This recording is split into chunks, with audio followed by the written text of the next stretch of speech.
Hey y'all, it's Amanda, and today we're out in the front garden and we are finally going to be pulling up all of the pansies and violas left over from my winter annuals.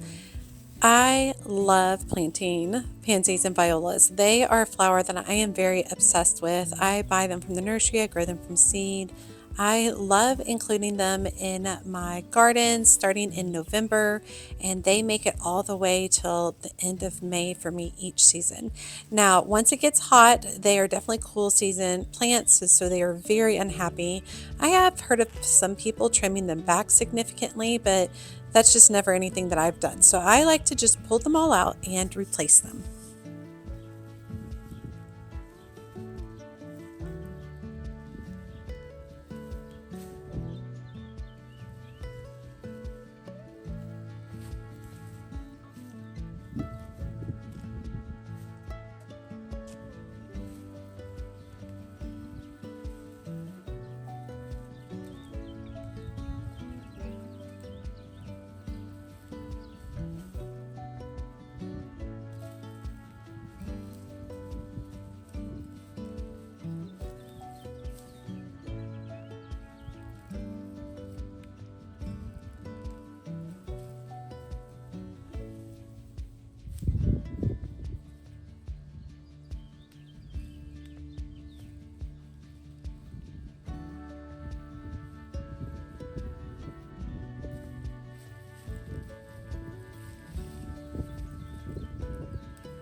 I'm also sliding over to this area right here. I have penny blue violas right here. They are hands down my favorite viola. To grow, the color is just so distinct and beautiful, but they're definitely at the end. And I am definitely going to be replacing all these with seedlings, things I grew myself. Specifically, we're going to be replacing these with black dragon Coleus, as well as some Inca 2 primrose marigolds. But I always like to start by cleaning up the space, going through, pulling up all the plants I don't want, using my garden fork and going through and weeding and pulling up any stray Bermuda grass that works its way in there. And I like starting with a fresh, clean palette.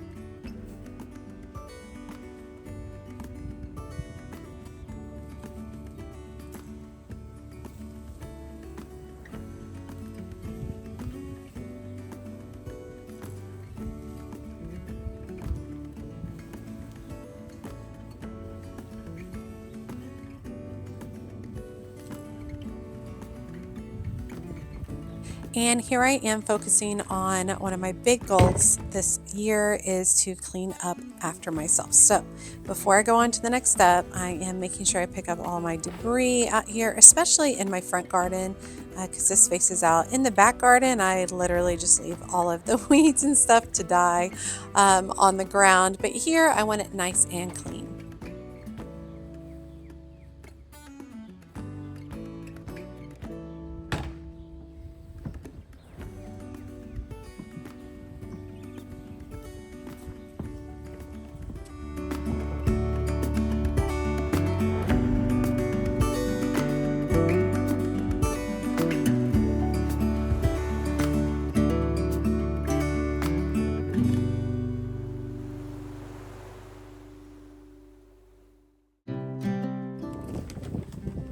All right, I am going to recharge this space with some plant tone, making sure that this soil is refreshed with the fertilizer. It just lets me know that I'm getting a good start here. Now, I am here contemplating this dusty miller. Do I want to pull it up? Ugh, it's such a tough decision. It's beautiful right now. By the end of the summer, it's going to look kind of scraggly. So a couple of options. I could just pull it all up.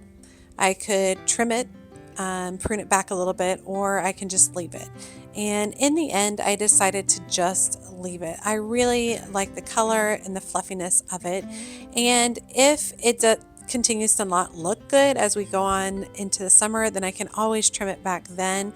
But I think that for now, the Black Dragon Coleus will cover this really, really well so that I don't really have to stress about it if the Dusty Miller doesn't look good. Now, I am starting with very small seedlings here for the Black Dragon Coleus. Coleus is so easy to grow from seed, you all. You've got to be growing your Coleus from seed. Saves so much money, so easy to do. And as always, I'm starting by laying out all the seedlings where I want them so I can make sure that spacing looks good and that the whole space is filled in.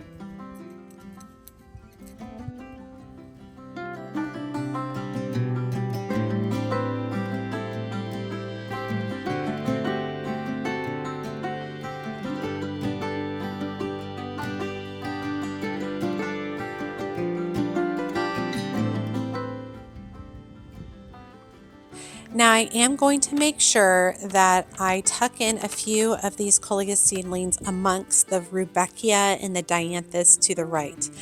I don't want a really hard stop with the plants. Like I don't want the color to rush right up to the Rudbeckia and take a hard stop. So instead I'm going to tuck a few more plants amongst it so that it will soften the edges where the plants meet up.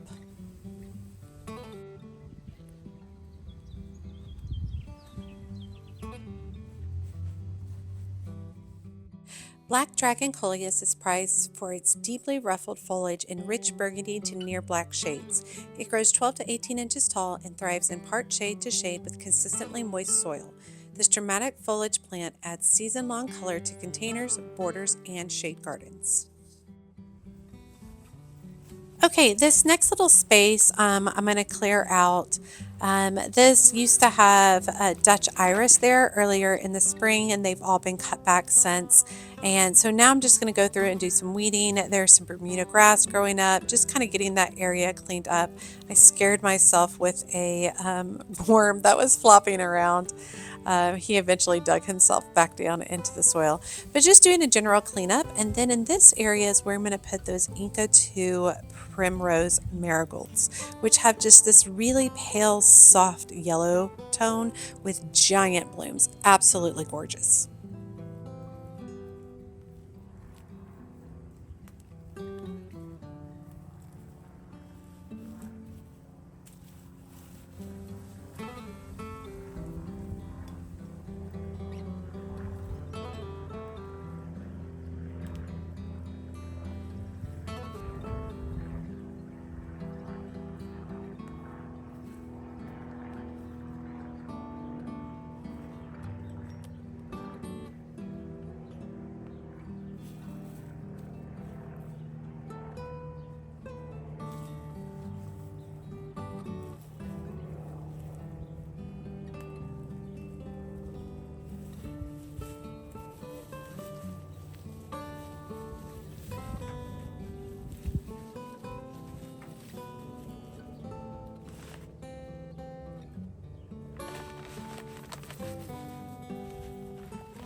Now, I also started these marigold from seed as well, and they are super easy to start. Marigolds are. If you're ever interested in starting some seeds yourself at your home, I have so many videos of different seeds that I've started. I love doing it. It saves me so much money because gardening is expensive, and being able to grow some really unusual varieties for much less is something I love to do and to teach.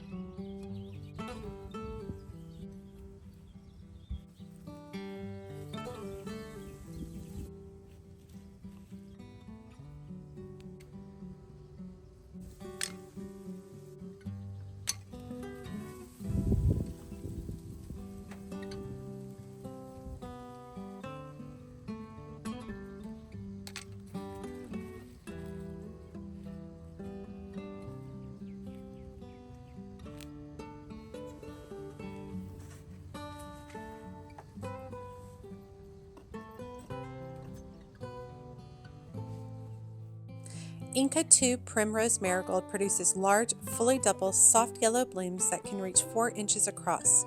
Plants grow 12 to 14 inches tall and wide and thrive in full sun with well-draining soil. Heat tolerant and easy to grow, they provide continuous color from spring until frost.